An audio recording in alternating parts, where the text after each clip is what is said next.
दोस्तों, चलिए आगे का करंट अफेयर्स कंटिन्यू करते हैं। अगस्त के महीने का इसमें टॉपिक है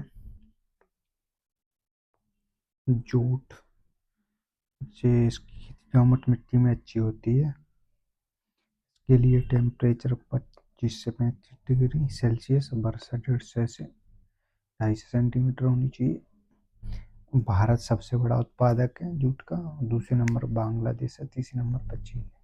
लेकिन निर्यातक सबसे बड़ा बांग्लादेश है, जो टोटल 75% निर्यात करता है, और भारत केवल 7% करता है, क्योंकि भारत में ही ज़्यादा सबसे ज़्यादा ज़रूरत होती है, इसलिए भारत निर्यात कम कर पाता है। भारत में सबसे अधिक उत्पादन वाले राज्य वेस्ट बंगाल, असम, बिहार, इन तीन राज्य मिलकर 99% उत्पादन करते हैं। ये तीन राज्य एक जूट कॉरपोरेशन ऑफ इंडिया बनाया गया है, जो उसकी एमएसपी वगैरह निर्धारण करता है। वस्त्र मंत्रालय के अंतर्गत आता है। इसकी स्थापना 1971 में हुई थी। इसका हेडक्वार्टर कोलकाता, वेस्ट बंगाल में। ये ध्यान रखने के लिए पूछा गया है। 2025-26 में 5,650 इसकी एमएसपी निर्धारित की गई, इसलिए ये न्यूज में था। इसमें एमएसपी ध्यान रखने योग्य बात ये है, एक तो उत्पादक में कौन सा स्थान है, निर्यात में कौन सा, भारत में सबसे ज़्यादा कौन से राज्यों में होता है। स्पिरागता लिपुलेख दर्रा, ये उत्तराखंड के कुमायूं हिमालय में स्थित है। भारत नेपाल चीन सीमा पर लगा हुआ है, तिजंगचैन के पास है। 1952 में से चीन के व्यापार के साथ खोला गया, जिसे सुंगौली संधि 1816 में हुई। इससे सुंदर बाग 25 में दोबारा चीन के साथ खोल के अन्य महत्वपूर्ण दर्रे लिपुलेख उत्तराखंड में, स्पीला हिमाचल प्रदेश में, नाथूला सिक्किम, खारदुला लद्दाख, रोहतांग हिमाचल प्रदेश, प्लस सोमपेन एंड निकोबार जनजाति, अंडमान निकोबार की जनजाति है, जिसे पीवीटीजी में ऐड किया गया है। आईएनएस अरिंदामन एसएसबी है, जो भारत की दूसरी परमाणु बैलिस्टिक मिसाइल है, यानी ये अरेंज सिटी की पनडुब्बियों में आती है।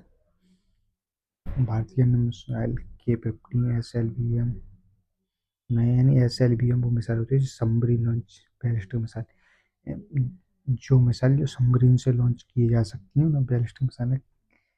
K4 तो आज भी न्यूज में था, जिसकी रेंज 3,500 से 4,000 है।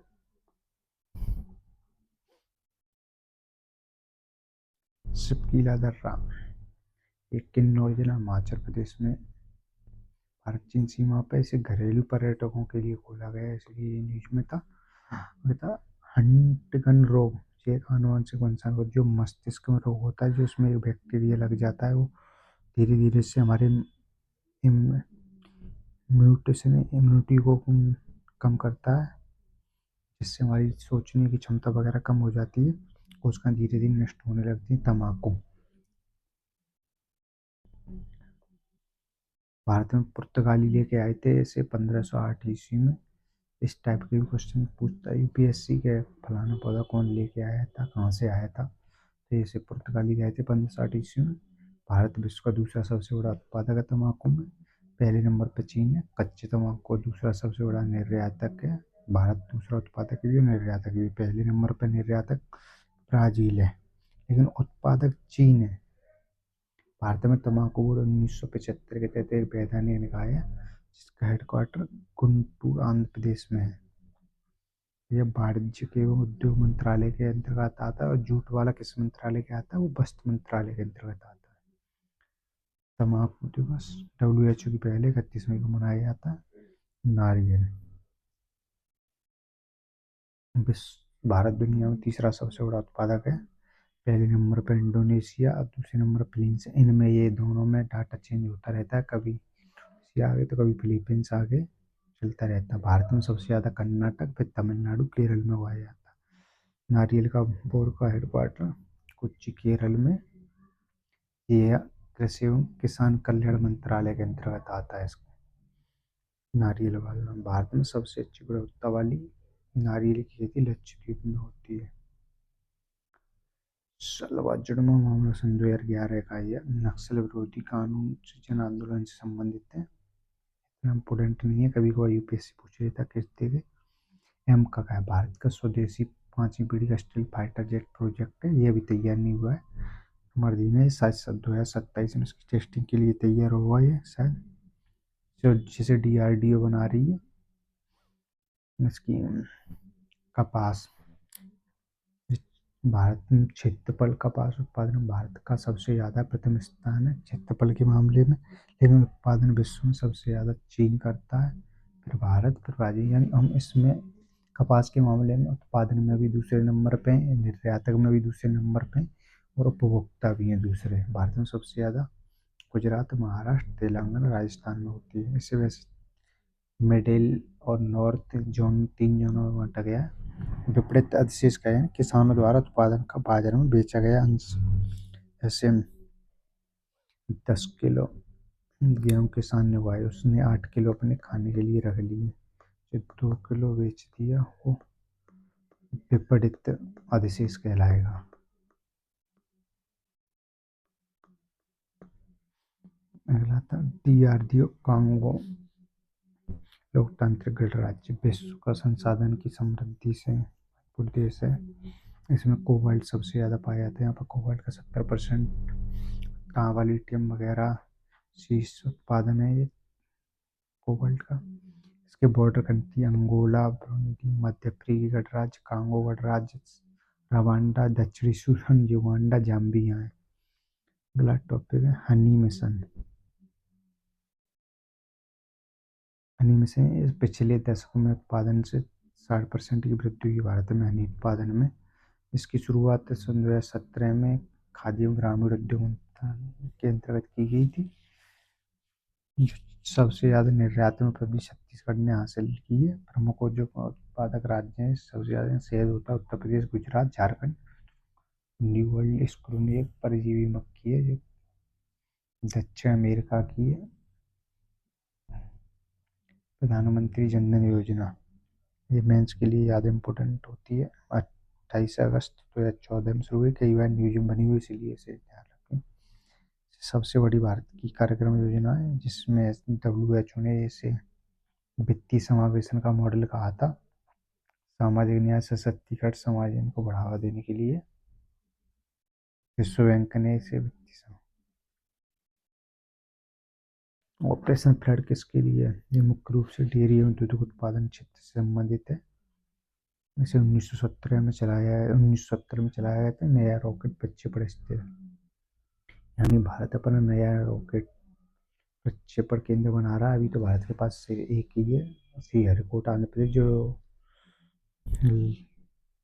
PSLV GSLV सेटेलाइट को लॉन्च करता है। यानी लॉन्च व्हीकल के लिए नहीं है भारत के पास, तो इसे ये कुलशेखर परपट्टम टूटीकोरिन तमिलनाडु में बना रहा है नया, जिसमें नए SSLV PSLV GSLV सभी रॉकेट लॉन्च किए जा सकेंगी, क्योंकि SLV 500 किलो तक के भार को ले जाने में, लियो ऑर्बिट को भेजने में सक्षम है। तो भारत के पास ये वाला लॉन्च करने के लिए जगह नहीं है अभी स्पेस।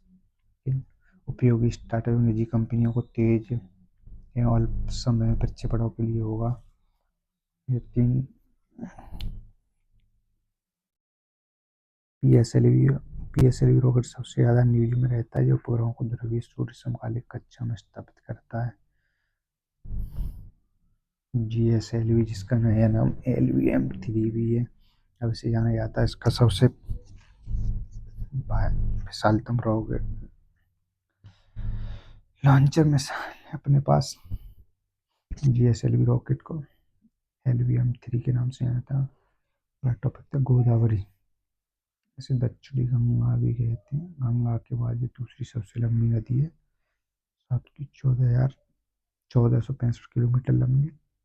इसका उद्गम त्र्यंबकेश्वर महाराष्ट्र के पश्चिमी घाट से होता है, दक्कन के पठार को पार करके ये बंगाल की खाड़ी में गिरती है। तो दक्कन का पठार को पार करती है। इसकी सहायक नदी जो बाएं हाथ की पूर्णा, प्राणता, इंद्रावती, सबरी, भीम और वर्धा, दाएं हाथ की प्रवरा, मंजरी, मनेर जैसा। जो नासिक का महाकुंभ लगता है वो उसी की नदी के तट पे लगता है। इस पे परियोजनाएं पोलावरम सिंचाई परियोजना आंध्र प्रदेश में, केलास्वरम लिफ्ट सिंचाई परियोजना तेलंगाना में, श्री राम सागर परियोजना तेलंगाना में, इचमपल्ली परियोजना छत्तीसगढ़ तेलंगाना की सीमा पे। एफडीआई, भारत से बाहर का व्यक्ति जो कोई किसी कंपनी में आके निवेश करता है तो उससे एफडीआई कहते हैं। एफडीआई दो रूट के माध्यम से होती है, ऑटोमेटिक और सरकारी। ऑटोमेटिक रूट यानी जिसमें 90% एफडीआई यहीं से आती है, भारत में सबसे ज़्यादा डायरेक्ट। इसमें 100% छूटे यानी बिना किसी प्रकार के मान्यता के, जिसमें कृषि, पशुपालन, कोयला खनन, तेल, दूरसंचार, ये सब है। सरकारी रूट में सुरक्षा, संस्कृति, लॉटरी, जुआ, चिटफंड, निधि कंपनी, ये सब सरकारी रूट के माध्यम से आती है। आईएमएफ ये वैश्विक वित्तीय संस्था, इसकी स्थापना द्वितीय विश्व युद्ध के बाद हुई थी। वर्तमान में इसके 190 सदस्य हैं। ये विनिमय दर निर्धारित करता है, वैश्विक वित्तीय नीतिगत सलाह प्रदान करना, भुगतान संतुलन। इसकी जो मुख्य दो रिपोर्ट हैं, विश्व आर्थिक परिदृश्य, वैश्विक वित्तीय स्थिरता, और भी ये रिपोर्ट करता है, वो हमने अपनी पिछली पीडीएफ में बताया हुआ है डिटेल में इसके बारे में कौन कौन सी रिपोर्ट प्रकाशित करता है ये। हिमयुगी प्याद पतंग दक्षिण पश्चिमी घाटों में पुनः देखी गई एक प्रजाति है पतंग, बर्मी अजगर। क्या ये एक सांप की प्रजाति है? ये जहरीले नहीं होते हैं, काफी लंबे होते हैं। इसमें जो मादा नर होती है वो नर से बड़ी होती है। ये अकेले रहना पसंद करते हैं, ये रात्रिचर होते हैं। ये भारत के पूर्वोत्तर राज्य एवं म्यांमार के पूर्व एशिया में पाए जाते हैं। आईयूसीएन में ये वर्रेबल है। लैंडर्स ये एक बैक्टीरिया है, बस इतना ही ध्यान रखना है। एक्सरसाइज ब्राइट स्टार क्या है? ये बहुपक्षीय सैन्य अभ्यास है, इसमें भारत की तीनों सेना भाग ले रही हैं। भारत ने इसमें 2023 में पहली बार भाग लिया था इसी, लेकिन यह एक्सरसाइज 1980 से शुरू हुई है। इसे इस बार मिस्र और यूएसए दोनों होस्ट कर रहे हैं। बस गाइस इतना ही।